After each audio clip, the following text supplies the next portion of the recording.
somebody mentioned to me about the idea of when you put your attention on something in an observational sort of way, healing happens in that place that you're observing.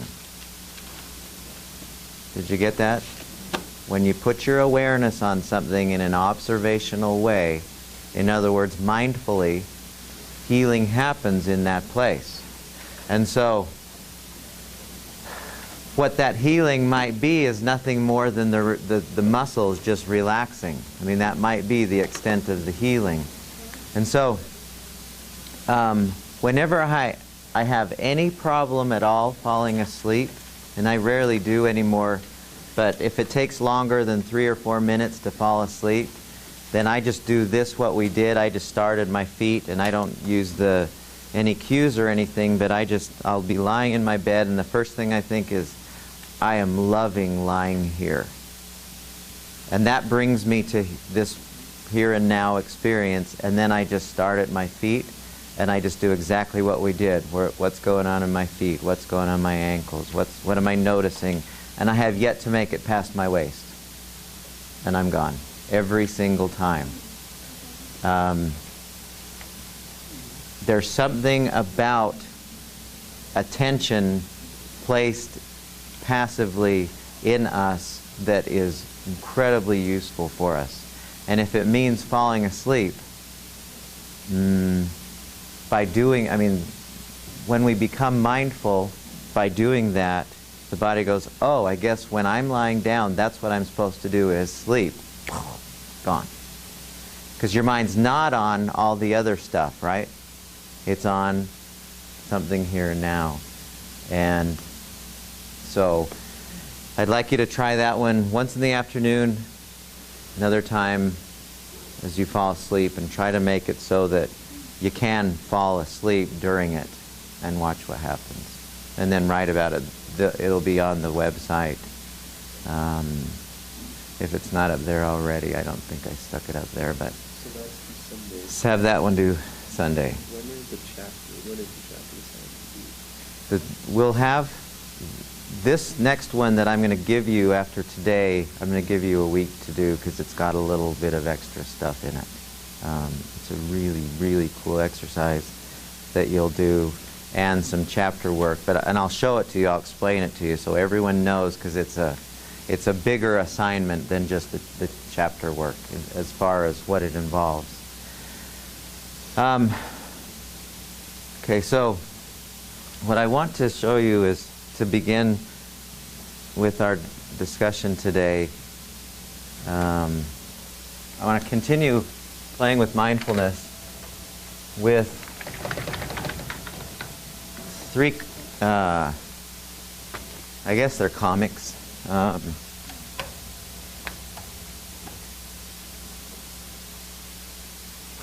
Let's see. I want you to just watch. Don't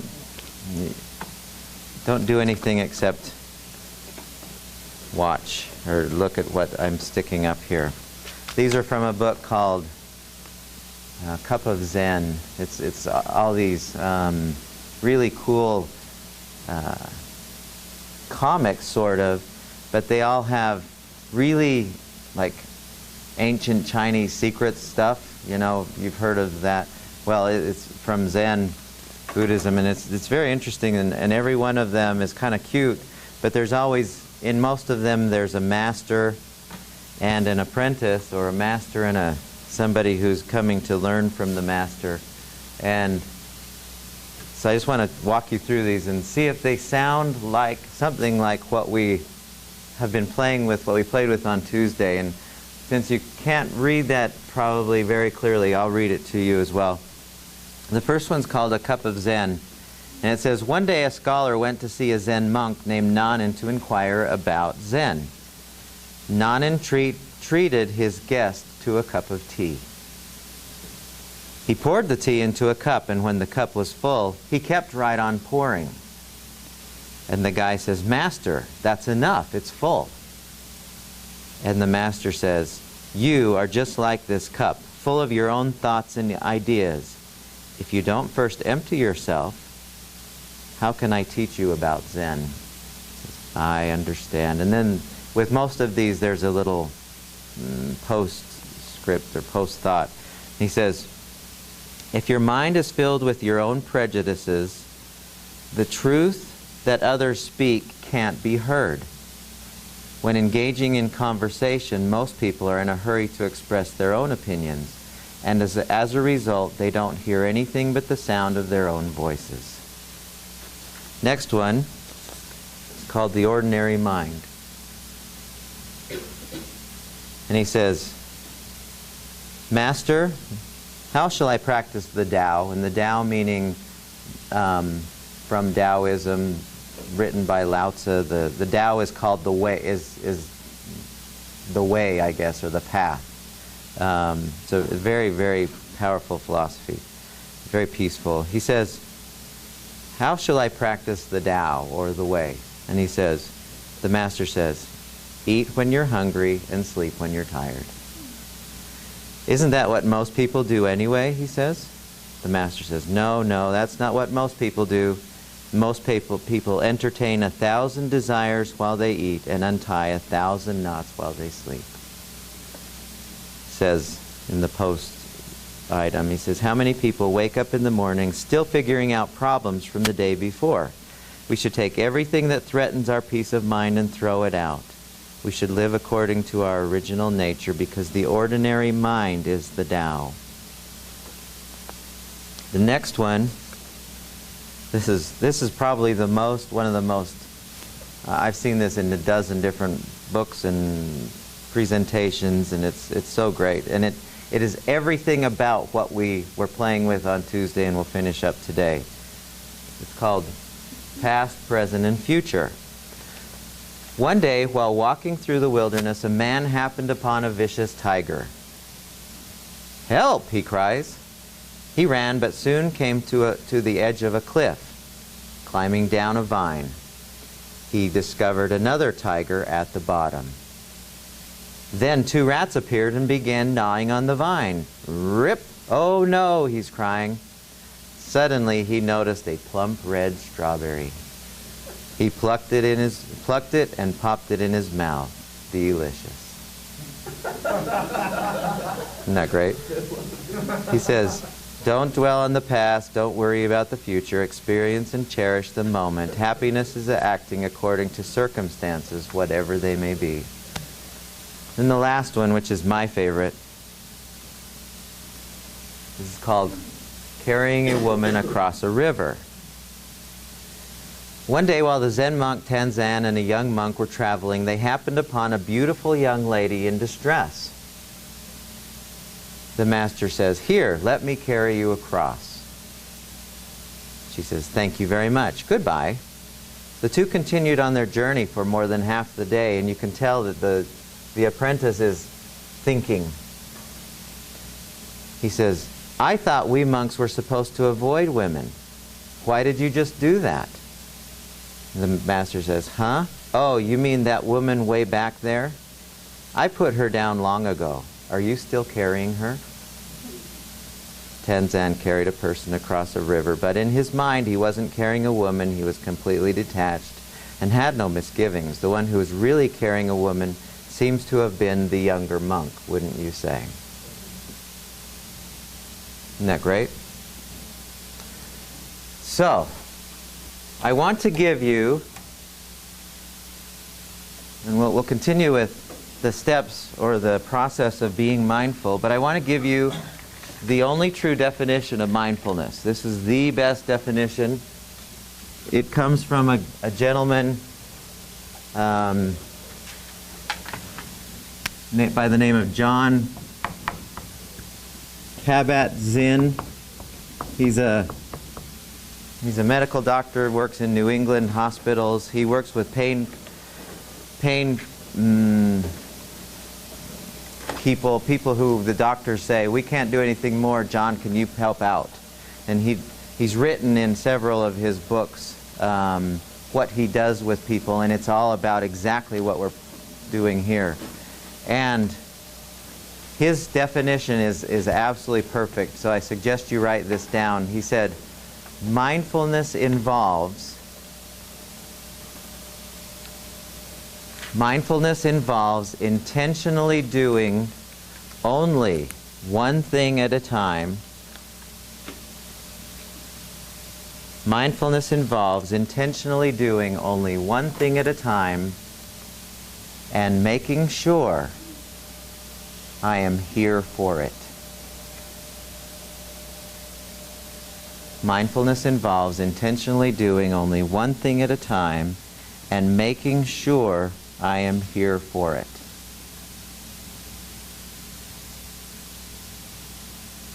Since you can only do one thing at a time, since you can only think one thing at a time, the idea is to make sure you are in that what you're thinking about, that you're in that where you are.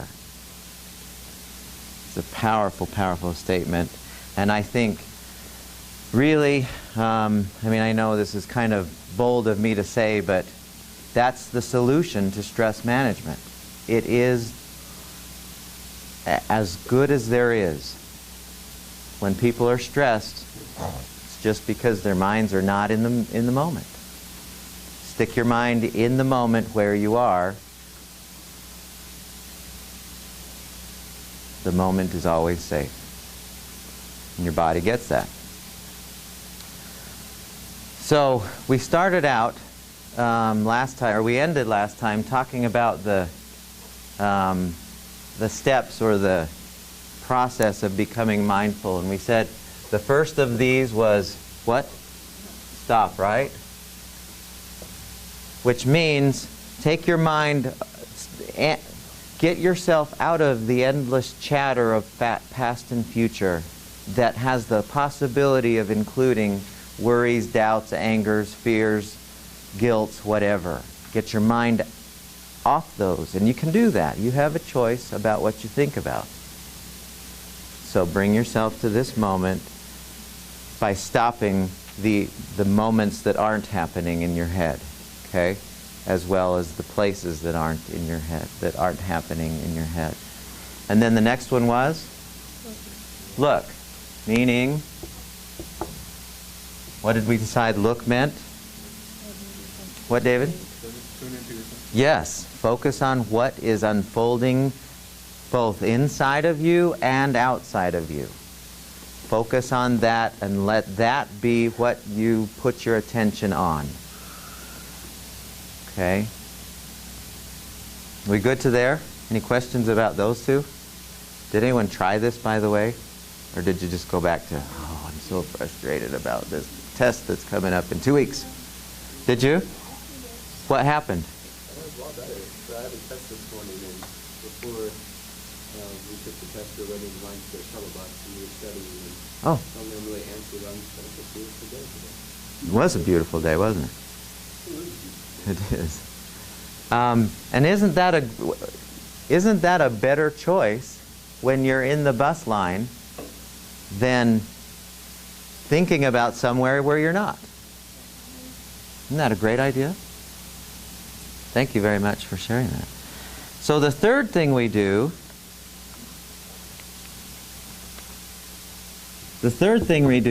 is we move into a state of acceptance. We accept what is happening. So on the opposite of that is we don't resist.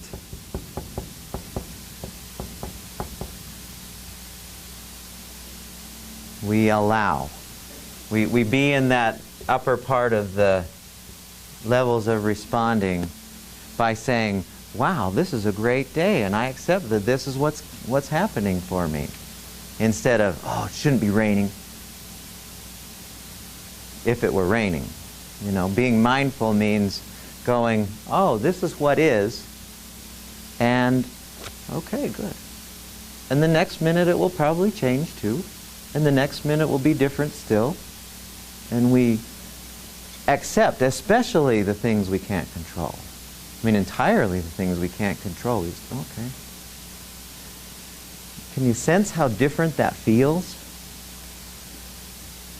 She can't help it. That's how she is. Okay.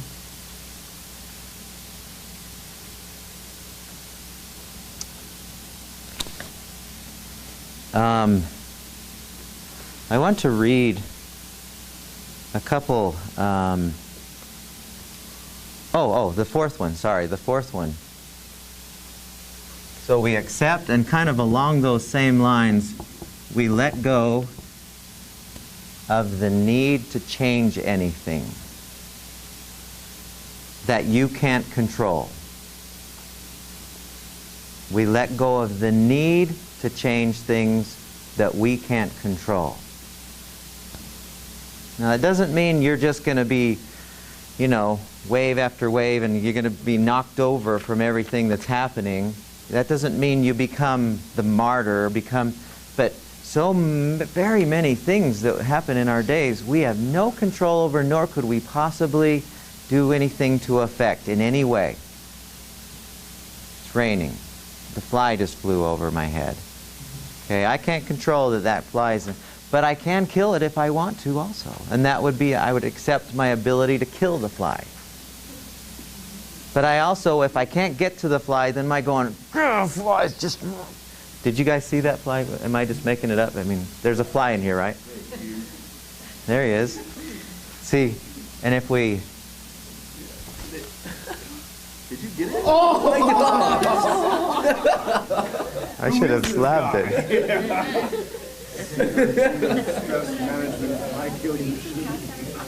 Yeah, I might. I think we have some up here. I did not.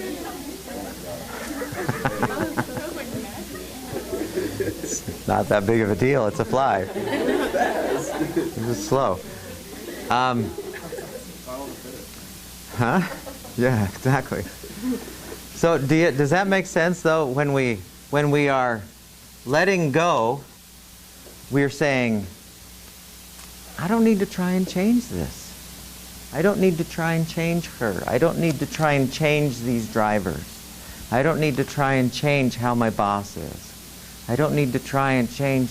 Now, if you have some ability to influence them, you take that step. You still be proactive about what you want to get in your life. But when you can't do anything about it, then if you want to be peaceful, if you want to stay not stressed, you got to go to here. You stop with the thinking, you check out what's happening. If what's happened and whatever's happening, you say, I'm okay with it.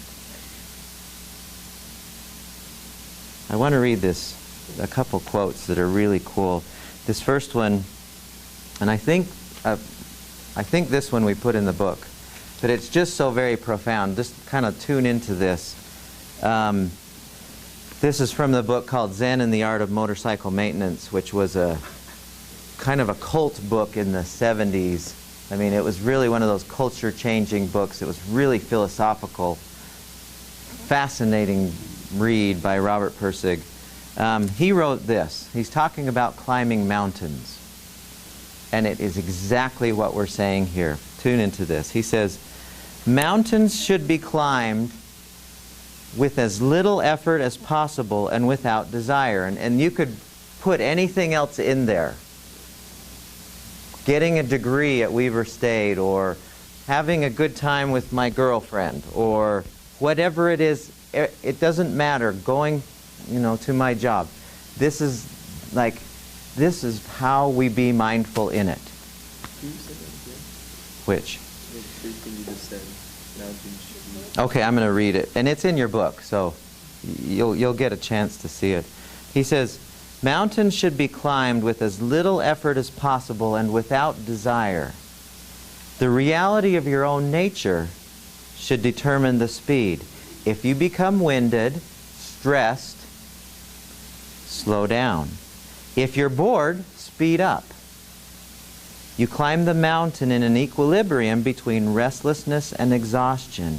Then, when you're no longer thinking ahead, and those of us who do climb mountains and mountain bike and go into nature, you've had this experience before.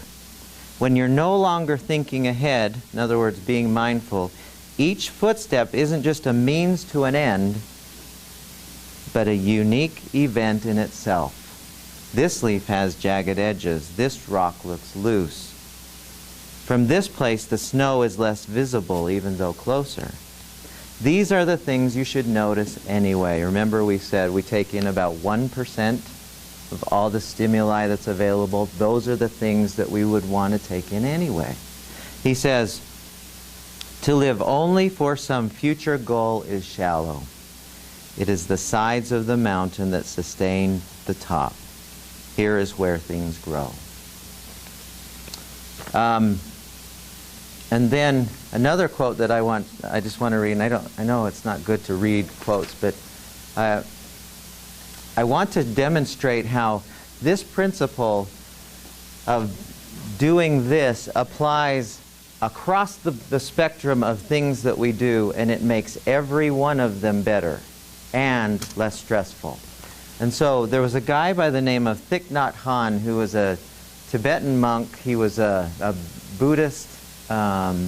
He wrote Peace in Every Step. I think that was the name of it. And so, man, what was it? The Miracle of Mindfulness, I think. He was one of the first ones to write about mindfulness in America. And he said this, and this is in your book also, but listen very carefully, because he's talking about something so absolutely, incredibly mundane and boring to most of us, about washing dishes. And listen to what he has to say about that. He says, to my mind, the idea that doing dishes is unpleasant can only occur when you aren't doing them. I enjoy taking my time with each dish, being fully aware of the dish, the water, and each movement of my hands. I know that if I hurry in order to go and have a cup of tea, the time will be unpleasant and not worth living. That would be a pity. For each minute, each second of life is a miracle. Each bowl I wash, each poem I compose, each time I invite a bell to sound is a miracle. And each has exactly the same value. And then get this, really tune into this, because this is why people are stressed. This next sentence, he pinpoints it better than anyone I've ever read. He says, if I am incapable of washing dishes joyfully, in other words, incapable of doing this, if I want to finish them quickly so I can go and have a cup of tea, I will be equally incapable of drinking the tea joyfully.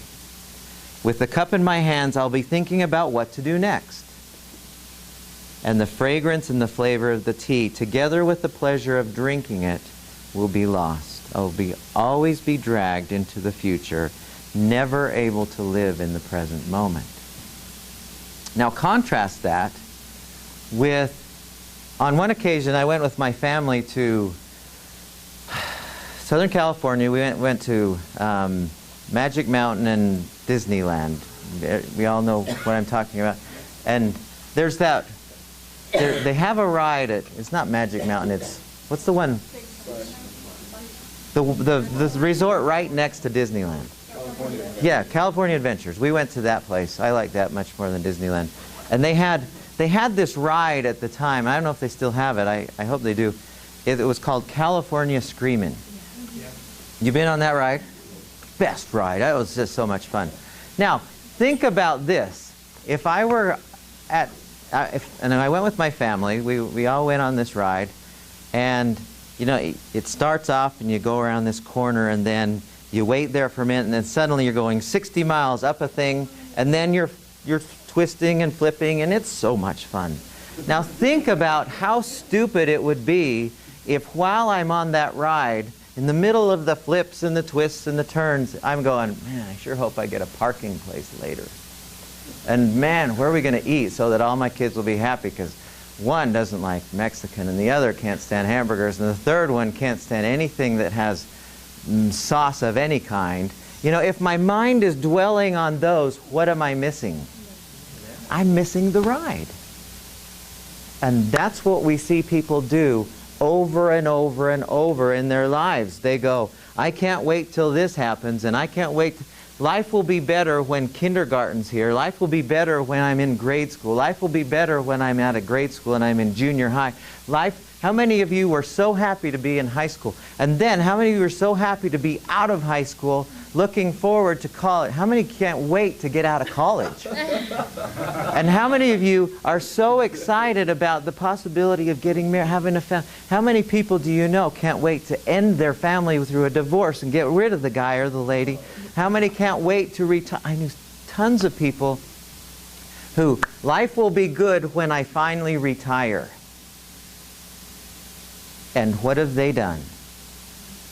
They missed the whole life because they were hoping that that next thing would be great.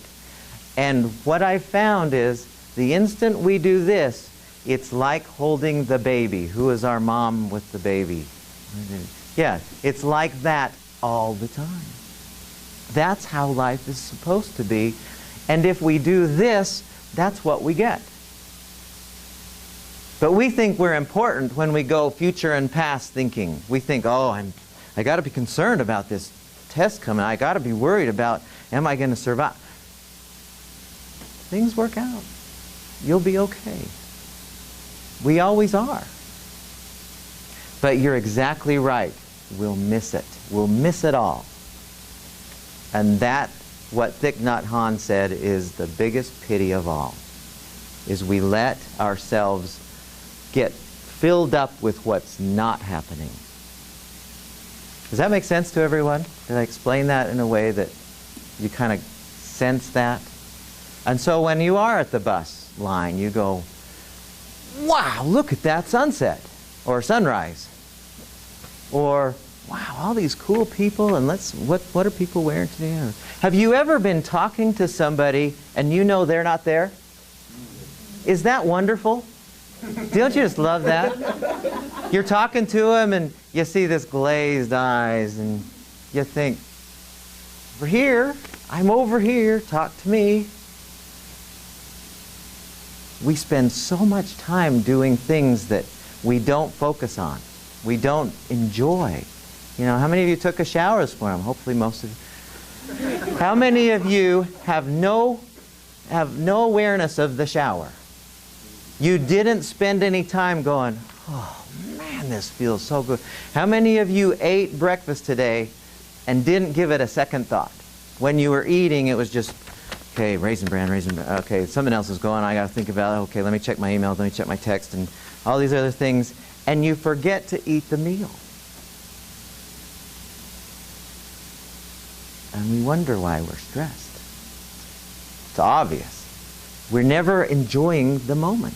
And that's why I say, when people I work with who say, I've got so many things on my plate, remember at the beginning, and I can't get rid of anything, and I'm so stressed, and my suggestion to them is, you can have that all.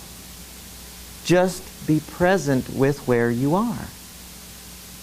When you're at the soccer match, be at the soccer match.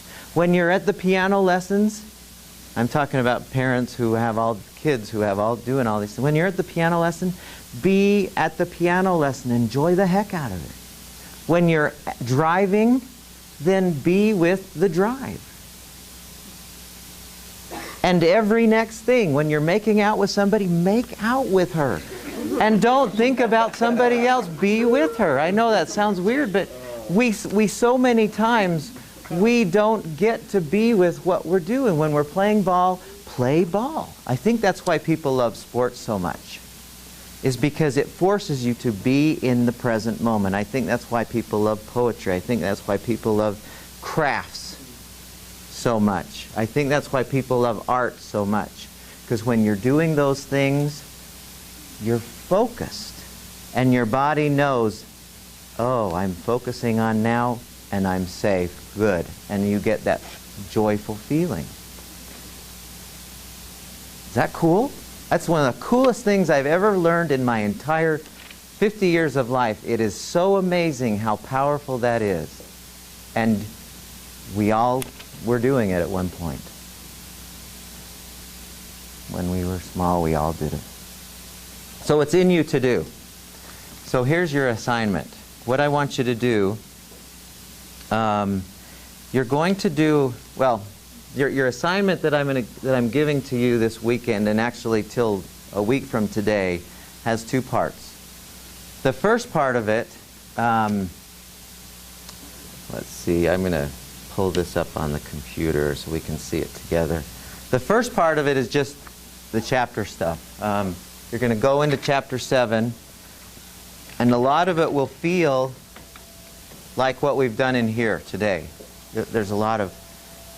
I wrote that chapter like I was teaching the class, very much like this, what we just did. And so it'll feel, I mean, the answers should come pretty darn easily. The second part of the assignment, and what is even more profound, I think, is the exercise that I'm going to do, and I'm going to explain it to you so that we're all...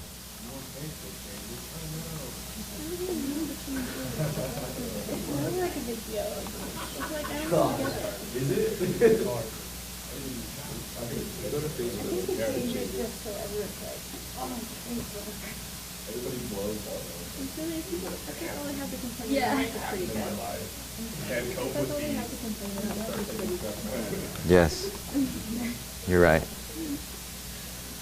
And don't resist it. And don't resist it. Embrace the change. So,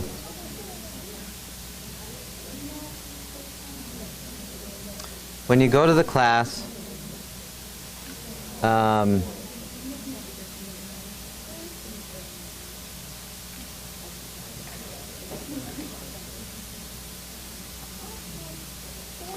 okay, so when you go to the assignment, this will be the first bit of it. And really focus here because I don't want you to miss this. This is actually in the back of your book as well. But so the first part of this, it says, this is the mindfulness assignment. So it says, read through the entire page before completing any work. When you're ready to answer the questions, do so first using your words. So just how you've done the others to here. So you're just respond to each numbered item that you see in bold below. So here are the questions. And then the second part of this, you're going to click on this web page, and it's called a mindful experience. And basically what you're going to do is, and I think this is also in the back of the chapter, is you're going to go somewhere by yourself. And as you go there by yourself, you can't be with somebody else. Now you might go where there are people, but for this exercise, you don't have a mouth. Okay? You can't talk to anyone. And you can't have your text or cell phone or anything like that with you either. You have to be just you and whatever you're with. Okay? And for 1 hour. So you have to give yourself some time to do this. For 1 hour, and I've seen people who have done this in the train and at the top of the mountain. It's the same thing. I've seen people who've done this staring at a brick or watching a football game with 50,000 people. It's the same thing. And what you're going to do during that time, and this will explain it fully, but you're going to, for 1 hour, you're going to do the stop, look, accept, let go, and you're going to tune into everything that unfolds for you. You're just going to you're going to be mindful for an hour. You're not going to do anything else. You're just going to focus on the environment. Let all of your senses tell you what is happening. And you'll have some paper with you as you do, so you'll write down, I'm noticing that, and that would be a good thing to how it would start sounding is, I'm noticing that, and then you write down everything that you notice. Okay? All of your senses, your internal senses, your thoughts, whatever's happening now, you're going to write it down. Okay? And then, so this is kind of a starting out of it. So, and then you're going to, after you're done with your hour-long exercise, which most of you will probably go longer because it's such an amazing, you'll have transformative experience if you do it well. You're going to afterwards answer these questions. What settings did you select? What were some of the main things you observed? What did you notice about your thoughts, your feelings, insights? What did you notice about your stress levels as you immersed yourself fully in your present moment experience? And you'll answer those thoroughly, and then you'll go back to the assignment and finish that off in your, so you'll have the first 7 or so questions from the chapter, and then you'll paste that one in there as well, and then you'll submit that whole thing in the box. You don't write that stuff Yeah, down no, I would have a paper with me while I'm doing the observing that I'm just jotting down notes. I'm noticing, so it will force you to be observing, so your mind doesn't wander off going, oh, okay, what do I have to do tomorrow? Yeah. No, you're going to keep writing as fast as you can notice, okay? Now, final thought, because every time I do this, I have some students who say, as a matter of fact, I had one student once who said, you know, that's a cute idea. This mindfulness stuff is a cute idea. I'll try it sometime. And she actually wrote me this long letter saying, I got better things to do and be mindful. And this was my response to her. And I tried to be as loving as possible, but we don't want to, we're here to learn how to figure out how to be peaceful. This is the most powerful tool that anyone in the world is using. Besides meditation, this is the best thing there is. And so this is what I wrote to her in response, because she did this exercise, this cute idea, I'll get around to it sometime. So I said, starting with this right here, I said, if you're ever to be at peace, you must come to accept, even embrace what you see in front of you. And the only way to really see what is in front of you is to stop analyzing, stop judging, stop trying to figure everything out, and just look. Just stop and observe. To be fully present in this moment is to be at peace. To be out of this moment, thinking we are somewhere else, doing something else, is precisely why we feel stress on a continual basis. To say this is a silly exercise is to say that life is silly. Look at your experience. There is never a time when it is not this moment, right here, right now. All of life is successive moments of the present. We can always choose what we want to see in this moment. To choose to be mindful instead of mindless is wisdom of the highest order. It is, in my mind, one of the grand keys, but it must be practiced. So practice for the rest of your life, because that is all you have, moments. And I really believe that. The more that I've watched life happen. Yeah. If none of that works, the point's not the point. Here's your real motivation. Of all of the things that I've learned, I mean, I've said this before, but if you tune into this and really eat it up, you know, just taste it and savor it and really enjoy, every single thing you do expands and becomes better. Everything. And the more you do it, the more you realize how, like you guys were saying, we've got it pretty good. Things are pretty good. And as soon as we start observing it, our sense of that really expands. So, good stuff.